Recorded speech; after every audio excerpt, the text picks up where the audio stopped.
Welcome to my chemistry channel BL Das Short and Sweet in Chemistry. Now I want to explain inorganic qualitative analysis. What is meant by inorganic qualitative analysis? Otherwise one can say that is salt analysis. Then question is what is meant by salt? A salt that is obtained only by the combination of acid and base. When acid and base combine, it gives salt. Now here the salt that contains two parts. One is acid radical, other part is basic radical. Now what is radical then? Radical means an atom or group of atoms having charge. So an atom or group of atoms having charge. Charge means either positive or negative. Now see, radical means an atom or group of atoms having charge. So how many types of radicals there? Then there are two types of radicals. One is acid radicals, other one is basic radicals. Now the salt which contains two type of radicals, one is acid radical and other is basic radical. Now salt, two types radicals it contain. One example you can say sodium chloride, calcium carbonate. Now sodium is metal, chlorine that is a non-metal. Similarly, and CO3 that is a group of atoms. So now you see this is the left part and this is the right part. This left part is called basic radical and the right part which is called acid radical. You can remember like this, the left part which is basic radical and right part that is one acid radical. Now Na plus and Ca plus 2 they are basic radicals, or you can remember the left part of the salt that is basic radical. Why it is called basic radical? Because it comes from base. Now NaCl, that means sodium hydroxide, when react with hydrochloric acid then the sodium chloride salt is formed. Similarly chloride Cl minus that is chloride, CO3 minus 2 that is carbonate. They are acid radicals. Why? Because here you can say also the right part of the salt. Then how can you know, how can you say that it is acid radicals? Because it comes from acid. Here also I told sodium chloride, that is from sodium hydroxide, that is why it is called basic radical, and it is from hydrochloric acid, that is why it is known as acid radical, and this is coming from acid part.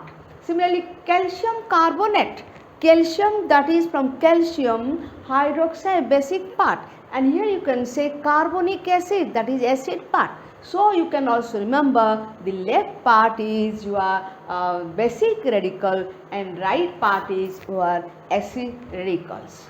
Then question is what is basic radical? How can you remember? How can you say it is basic radicals? Generally you can remember metals having charge. Metals having charge may be plus 1, plus 2, plus 3. Now you see, you can remember also in periodic table one group, first group metals they are having charge plus 1. That means what are the elements in the first group? Hydrogen, lithium, sodium, potassium, rubidium, cesium, francium, and they are all are containing positive charge.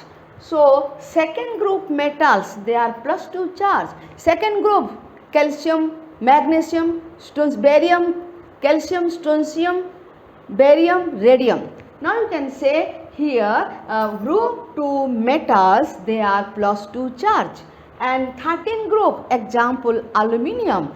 Aluminium the charge is plus 3. So here first group metals plus 1 charge, group 2 metals that is plus 2 charge, and 13 group metals that is plus 3 charge, and other also just like zinc plus 2 charge, copper plus 1 plus 2 charge, like this.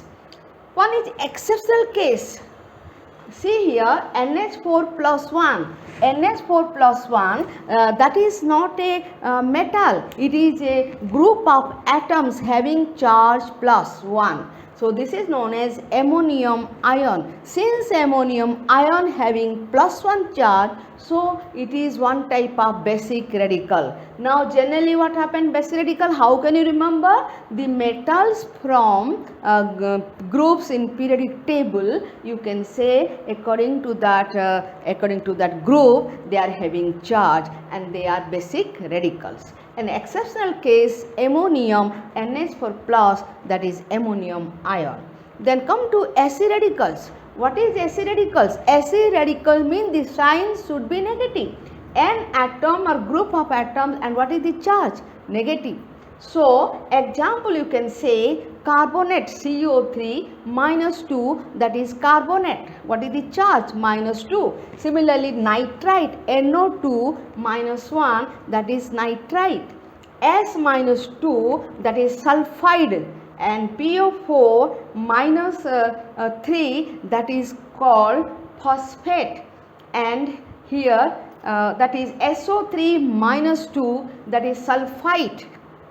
Cl minus 1, that is chloride. Br minus 1, that is bromide. That is bromide. And here NO3 minus 1, that is nitrate. SO4 minus 2, that is sulfate. CH3COO minus 1, acetate. Actually what radicals are necessary, what acid radicals are necessary in qualitative analysis for 12th and 11th class, that one I have written here. CO3 minus 2 carbonate, NO2 minus 1 nitrite, S minus 2 sulfide, SO3 minus 2 sulfite, and Cl minus 1 chloride, Br minus 1 bromide, also iodide, I minus 1 iodide, and NO3 minus 1 nitrate, and SO4 minus 2 sulfate, and CH3COO minus 1 acetate. Then we will see how we will say the acid radical analysis. How can you proceed acid radical analysis step by step, because there are so many levels. From lower level you will go to up and up. That means if